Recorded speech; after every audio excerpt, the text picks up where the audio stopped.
청취자 여러분, 혹시 절대 잃지 않는 법, 이런 거 들어보셨어요? 누구나 진짜 혹할 만한 그런 이야기인데요.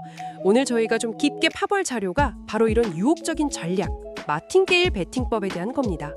이게 18세기 프랑스에서 시작됐다고 하던데 정말 손실 없이 이길 수 있는 비법일까요? 한번 같이 보시죠. 네, 이 방법의 핵심 원리는 사실 아주 간단해요. 뭐랄까 혹할 정도로 간단하죠. 이길 확률 50% 그리고 배당이 2배인 게임을 생각해보세요. 여기서 지면 다음 판에 거는 돈을 바로 전판에 2배로 딱 늘리는 거예요. 이론상으로는 딱 한 번만 이기면 그 전에 잃었던 모든 손실을 다 메우고 맨 처음 걸었던 돈만큼 이익을 보는 구조죠. 그러니까 예를 들어서 10,000원으로 시작했어요. 근데 4번을 연속으로 졌어요. 그럼 1만, 2만, 4만, 8만, 총 15만 원 잃은 거잖아요. 그렇죠. 근데 5번째 판에 16만 원을 딱 걸어서 이기면 32만 원을 받으니까 총 투자금 31만 원 빼고 나면 결국 처음 걸었던 10,000원, 딱 10,000원 버는 거네요. 그쵸? 네, 맞습니다. 표면적으로 계산하면 딱 그렇게 떨어지죠. 이야, 꼬라박아도 결국엔 딴다. 이런 건가요? 약간 그런 믿음? 네, 그런 셈인데 사실 이게 이론적으로 무한한 자본이랑 시간이 있으면 언젠가는 이겨서 손실을 만회할 수 있다. 이런 생각은 상트페테르부르크 역설이라는 것과도 좀 연결이 돼요. 이론상으로는 기대이익이 무한대처럼 보일 수 있는데 이게 현실의 유한한 자원과는 좀 부딪힌다는 거죠. 와, 듣기에는 정말 완벽한 시스템 같은데요. 근데 여기서 이제 정말 흥미로워지는 지점은 이게 현실에서도 통하냐 이거겠죠. 실제 카지노 같은 데는 베팅 상한선, 맥시멈 벳 같은 게 있잖아요. 내 돈이 아무리 많아도 시스템이 막을 수도 있는 거 아닌가요? 정확히 보셨습니다. 바로 그 지점이에요. 베팅 한도액도 물론 큰 문제고요. 근데 더 근본적인 함정은 만약에 연패가 좀 길어진다. 그러면 필요한 자본금이 정말 기하급수적으로 불어난다는 거예요. 예를 들어 그 10,000원으로 시작했어도 10번만 연속으로 지면요. 그 다음 판에 필요한 돈이 1,000만 원이 훌쩍 넘어가요. 헉, 1,000만 원이요? 10,000원으로 시작했는데 네, 그러니까 대부분의 사람들한테는 이건 현실적으로 불가능한 시나리오가 되는 거죠. 게임 규칙상으로도 그렇고요. 게다가 그렇게 해서 어찌어찌 이겼다고 해도 얻는 이익은 고작 맨 처음 걸었던 그 10,000원 뿐이니까 이건 대박이랑은 거리가 완전 머네요. 맞아요. 물론 청취자분들 중에는 그래도 10연패할 확률 그거 0.1%도 안 된다던데 그 정도면 해볼 만한 거 아니야? 이렇게 생각하실 수도 있어요.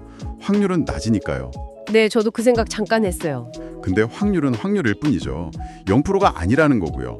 그리고 더 중요한 건 그 낮은 확률의 위험을 감수하고 엄청난 돈을 끌어모아서 마침내 이겼어요. 근데 얻는 게 고작 처음 판던 10,000원이다. 이건 위험 대비 보상이 너무 안 맞는 거죠. 듣고 보니 그러네요. 이런 이론이랑 현실의 차이를 딱 보여주는 유명한 실제 사건도 있다면서요? 네, 있습니다. 아주 유명하죠. 1913년에 모나코 몬테카를로 카지노에서 있었던 일인데요. 룰렛 게임이었는데 세상에 무려 26번 연속으로 검은색이 나온 거예요. 26번이요? 같은 색이? 네. 그러니까 사람들이 이번엔 진짜 빨간색 나오겠지. 설마 또 검은색이겠어? 하면서 마틴게일 방식으로 빨간색에 계속 돈을 건 거죠.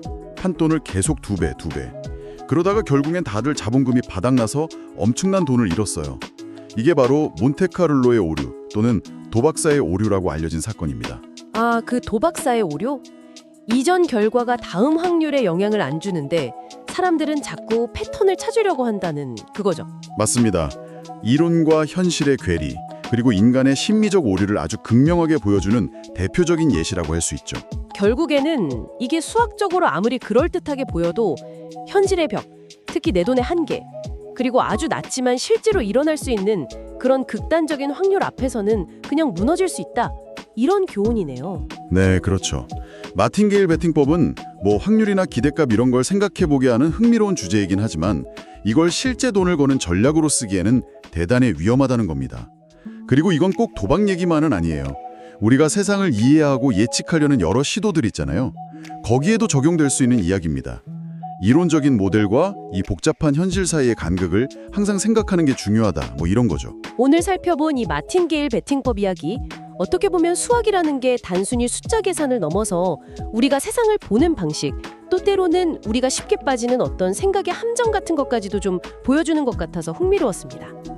여기서 청취자 여러분께 마지막으로 한번 질문을 던져보고 싶어요. 왜 사람들은 이 마틴게일 방식처럼 뭔가 확실해 보이는 전략에 그렇게 쉽게 마음이 끌리는 걸까요? 어쩌면 그 불확실함으로 가득 찬 세상 속에서 어떻게든 좀 확실한 걸 찾고 상황을 내가 통제하고 싶어하는 그런 우리 안에 깊은 욕망 같은 거랑 관련이 있는 건 아닐까요? 한번 좀 생각해 보시면 좋겠습니다.